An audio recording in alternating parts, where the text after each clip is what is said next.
ফেব্রুয়ারিতে ত্রয়োদশ জাতীয় সংসদ নির্বাচন। এই বার্তা পেয়ে সারা দেশ প্রস্তুত হচ্ছে একটি অবাধ, সুষ্ঠু ও গ্রহণযোগ্য নির্বাচনের জন্য।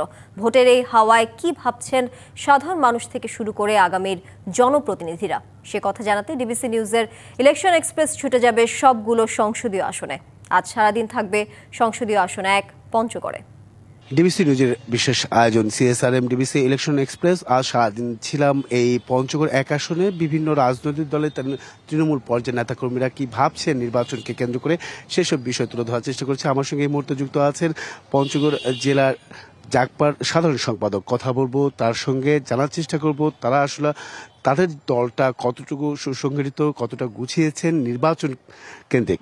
স্বাগত আপনাকে ডিবিসি ইলেকশন এক্সপ্রেসের। শুরুতেই একটু আপনার কাছে জানতে চাই, আপনাদের যে দলটি আছে সেই দলের এখন পর্যন্ত আপনারা কতটা ঐক্যবদ্ধ আছেন, নির্বাচনের জন্য কতটা প্রস্তুতি আপনারা গ্রহণ করেছেন, যেহেতু ফেব্রুয়ারির বা রোজার আগেই নির্বাচন। জি, আমরা প্রস্তুতি আমাদের দীর্ঘদিন থেকেই এটা প্রস্তুতি আমাদের আছে। রাজনৈতিক কার্যক্রম আমরা সক্রিয়ভাবেই দীর্ঘদিন থেকেই আছি। তো রাজনৈতিক আমাদের সামনে যে নির্বাচনের যে প্রক্রিয়া, এই নির্বাচনের প্রক্রিয়ার মোটামুটি আমরা টোটালি প্রস্তুত। এবং আমাদের যে ভোট ব্যাংক ছিল কত আমাদের প্রয়াত নেতা মুসলিম জননেতা শফিউল আলম প্রধানের রেখে যাওয়া যে সংগঠন, সেই সংগঠনের অস্তিত্বকে আমরা ডেভেলপ করছি এবং মাঠে আমরা ফুল শক্তিশালী অবস্থান নিয়েই অবস্থান করতেছি বর্তমানে। সেক্ষেত্রে এই 300 আসনে আপনারা জোট হয়ে সবসময় আমরা দেখে এসেছি কাজ করেন বা আপনারা মাঠে থাকেন। এখন জাতীয় দুঃখিত জামাত রয়েছে, এনসিপি রয়েছে, বিএনপি রয়েছে, এত বড় বড় শক্তিশালী দলগুলোর মধ্যে আসলে কাকে প্রতিপক্ষ বা বিএনপির সঙ্গে আপনারা আছেন বিরোধী দলীয় জোট হিসেবে, সেই বিষয়টাও কিন্তু সাধারণ জনগণের কাছে আসলে কি প্রত্যাশা থাকবে বা কি ধরনের কাজ করতে চান আপনারা? জি, আমরা প্রস্তুতি আমাদের তো নিজস্ব আমাদের সাংগঠনিক যে অবস্থান, সেই সংগঠন থেকে আমরা আমাদের যেহেতু মানে রেজিস্ট্রার আমাদের সংগঠন, সেক্ষেত্রে আমাদের নিজস্ব প্রতীক নিয়ে আমাদের প্রতিদ্বন্দ্বিতা করার আমাদের প্রত্যাশা, আমাদের নেতা কর্মীদের সকলের প্রত্যাশা। তো সামনের দিনে যদি মানে জোটের যে প্রক্রিয়াটা আছে, এই প্রক্রিয়া চলছে, আলোচনা চলছে, বিএনপির সঙ্গেও চলছে, জামাতের সঙ্গেও চলছে, এনসিপির সঙ্গে চলছে। মোটামুটি সাংগঠনিকভাবে যেটা আমাদের নেতা রাশেদ প্রধান উনি যে ভূমিকা রাখছেন সেটা অবশ্যই গ্রহণযোগ্য। তো জোটের বিষয়টা এখনো যেহেতু প্রকাশ আসতেছে না, সেটাও আমরা বলতেছি না। আমরা আমাদের নিজস্ব প্রস্তুতি নিয়েই আমরা অ্যাডভান্স হচ্ছি।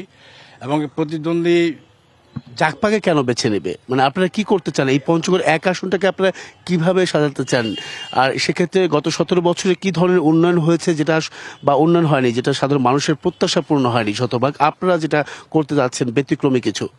জি, আমরা আমাদের পঞ্চগড়ের যেটা ঐতিহ্য, যেটা ইতিহাস, শফিউল আলম প্রধান বা তার বাবা যে মানে ইতিহাস রেখে গেছেন, যে রাজনৈতিক পরিবার ব্যারিস্টার গমরুদ্দিন প্রধান এবং আমাদের শফিউল আলম প্রধানের যে ইতিহাস রেখে গেছেন, তো সেই ক্ষেত্রে পঞ্চগড়ের মানুষের মানে গোটা বাংলাদেশের চেয়ে আমাদের জাগপার যে রাজনীতিটা, সেটা আমাদের পঞ্চগড়েই সবচেয়ে বেশি স্ট্রং, যেহেতু তার এটা প্রীতিস্থান, তার জন্মভূমি শফিউল আলম প্রধানের এবং রাশেদ প্রধান বেশির তাসমিয়া প্রধানের। তো সেক্ষেত্রে এখানে মানুষের একক একটা ভালোবাসা আছে, যে জাগপার প্রতি, রাশেদ প্রধানের প্রতি বা তাসমিয়া প্রধানের প্রতি, যে তারা 2 ভাই বোনের মধ্যে 1 এবং 2 আসনে যদি তারা প্রতিদ্বন্দ্বিতা করে, সাধারণ মানুষ অবশ্যই সেটাতে রায় দিবে। এবং তাদের সেটা কি মানে পিতৃ পরিচয় দিবে, না নিজের বাড়ি হিসেবে, না কাজের দিকে তাকিয়ে আসলে ভোটটা দিবে? দীর্ঘদিনের যে পঞ্চগড়ের মানুষের বিপদে আপদে যেভাবে মানুষের পাশে থাকতো, সেই প্রক্রিয়ায়, সেই দৃষ্টিকোণ থেকেই। এবং আমাদের রাজনৈতিক যেটা চিন্তা চেতনা, পঞ্চগড়ের যেটা উন্নয়ন হয়নি, আমাদের বেকারত্বর সমস্যার হয়নি, এখানে কোনো ভালো সরকারি কোনো ইন্ডাস্ট্রি হয়নি, যেটা আমাদের চিন্তা চেতনায় আছে, যে আমরা বেকারত্বটাই আমরা বেশি গুরুত্বটা দিব। এবং এখানে যেন প্রাতিষ্ঠানিকভাবে যেটা আমাদের ভবিষ্যৎ প্রজন্মের জন্য কাজে লাগে, সেই ক্ষেত্রে আমরা ন্যায় প্রতিষ্ঠায় আমাদের রাষ্ট্র প্রধান নেতৃত্বে আমরা 1 নম্বর আসনে। ভোট যুদ্ধে জাগপা কতটা এগিয়ে? মোটামুটি আমরা আমাদের অতীত ইতিহাস থেকে যেটা আমাদের আছে, প্রতিদ্বন্দ্বিতা করব আমরা ইনশাল্লাহ। কতটা এগিয়ে আছে বলে মনে করছে, বা গ্রহণযোগ্যতাটা আসলে কতটুকু? গ্রহণযোগ্যতা এখানে তো মনে করেন যে বড় 2টি দল আছে, বিএনপি এবং জামাত সহ, আমরা এই 2টি দলকেই আমরা পঞ্চগড়ে দেখতেছি। এবং রাজনৈতিক বিগত আন্দোলন সংগ্রামে, যদিও জামাতকে আমরা সামনাসামনি পাইনি বা তারা ছিল, তারপরেও ছিল, তারা সক্রিয় ছিল। তো সেক্ষেত্রে শহরের অবস্থান এবং আমাদের পঞ্চগড়ের যে অবস্থান, সদরের যে আমাদের অবস্থান 3 উপজেলা সহ 1 নম্বর আসনে, সেক্ষেত্রে আমরা মানে শক্তিশালী একটা অবস্থানে আছি আর কি। অসংখ্য ধন্যবাদ আপনাকে, আমাদের সঙ্গে এতক্ষণ যুক্ত ছিলেন।